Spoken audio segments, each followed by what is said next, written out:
بسم الله الرحمن الرحیم. سلام. نورغان نوریم د افغانستان د الکترونیکي زده کړو د انګرېزي ژبې ښوونکی. هیله ده چې تاسو ټول جوړ او روغ اوسیږئ. نهم درس ته مو په خیر راغلاست. په نهم درس کې تاسو ته د انګرېزي ژبې د زمانو ځینې اړوند توکي وایو. یعنی هغه توکي چې موږ او تاسې په راتلونکو درسونو کې ورسره مخ کیږو.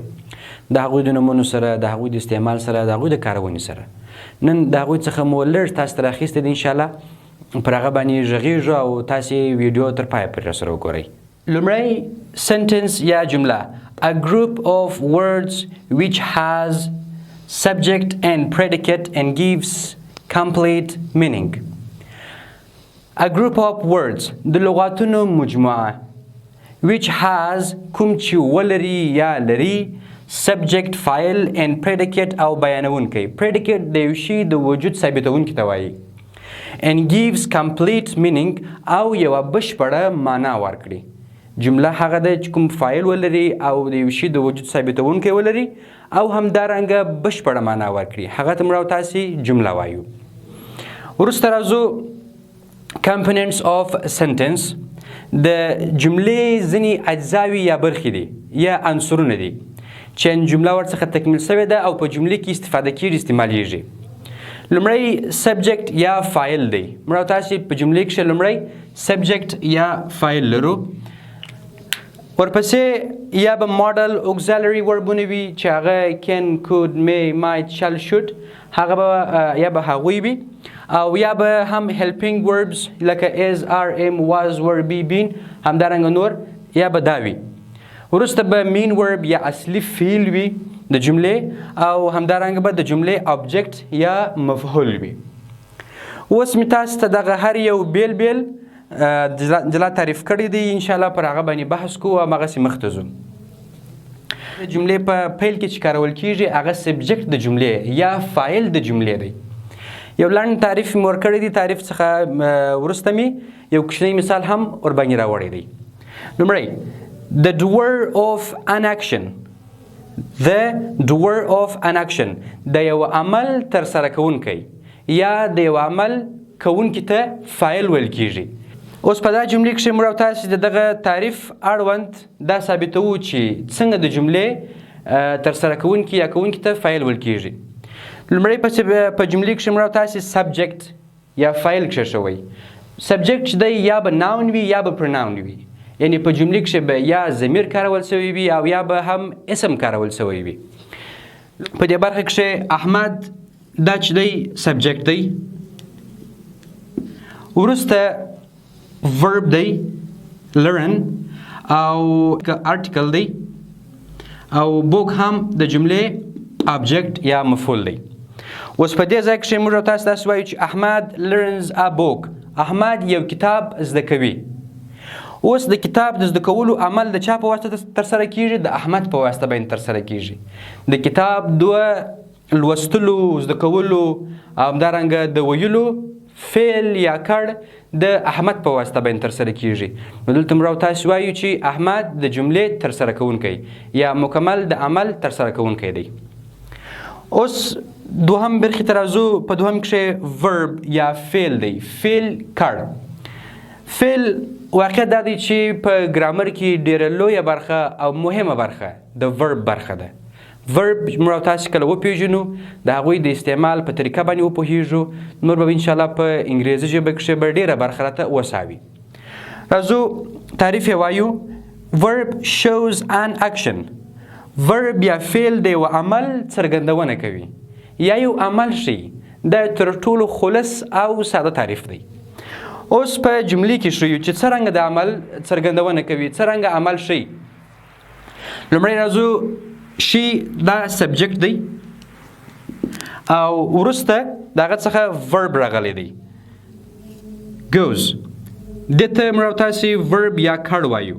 همدارنګه دا پریپوزیشن دی، حرف اضافه، او سکول هم ابجیکټ د جملې دی.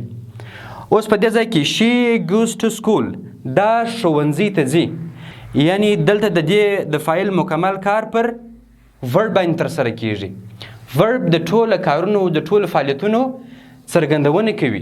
د یو کار ترسره کولو حالت دا مکمل د ورب په واسطه باندې څرګندیږي. ورب ډېر مهم دی. دریم هم آبجکت یا د جملې مفهول دی چې تعریف په دا ډول دی: receives the work of an active sentence. receives the work of an active sentence د یوې فعالې جملې کار ترلاسه کوي. د یو فعالې یا بشپړې جملې کار ترلاسه کوي. دا یو شی باید تاسو باید په دې وپوهیږئ.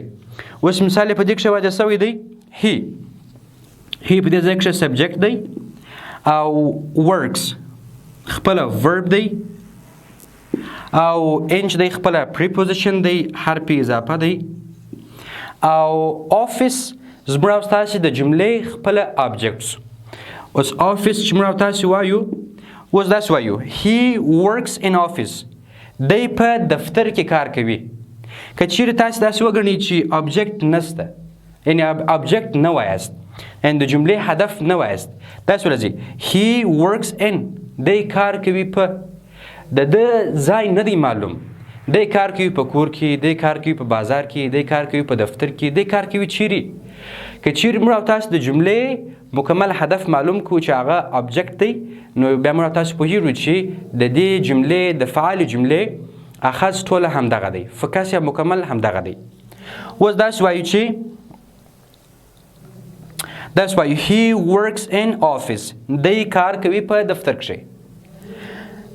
دا آبجکټ سو. د هغه څخه وروسته موږ او تاسې د پریډیکیټ یا بیانونکي سره مخ کېږو.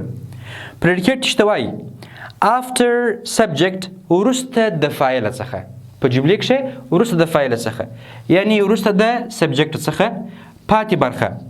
the rest part of sentence is called predicate. د فاعل څخه وروسته په جملې کښې پاتې برخې ته پریډیکیټ ویل کېږي.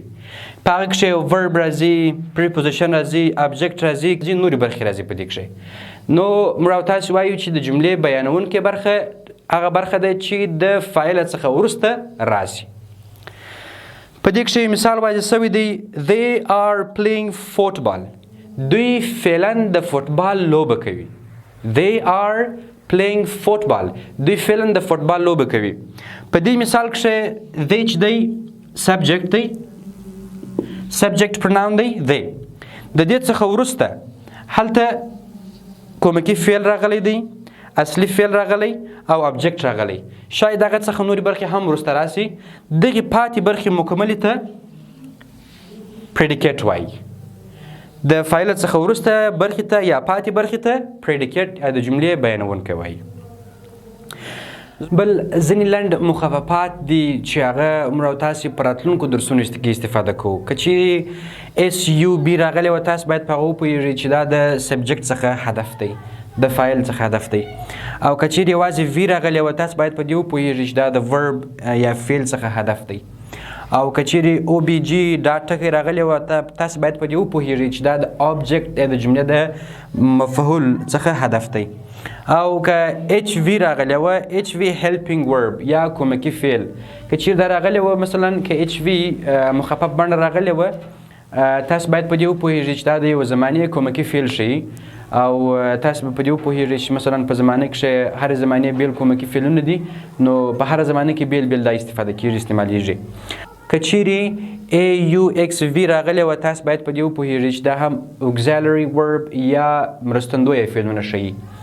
او V1 V2 V3 دا په دې معنا چې first form of the verb د فعل لومړنی حالت، second form of the verb د فعل دوهم حالت او third form of the verb د فعل دریم حالت.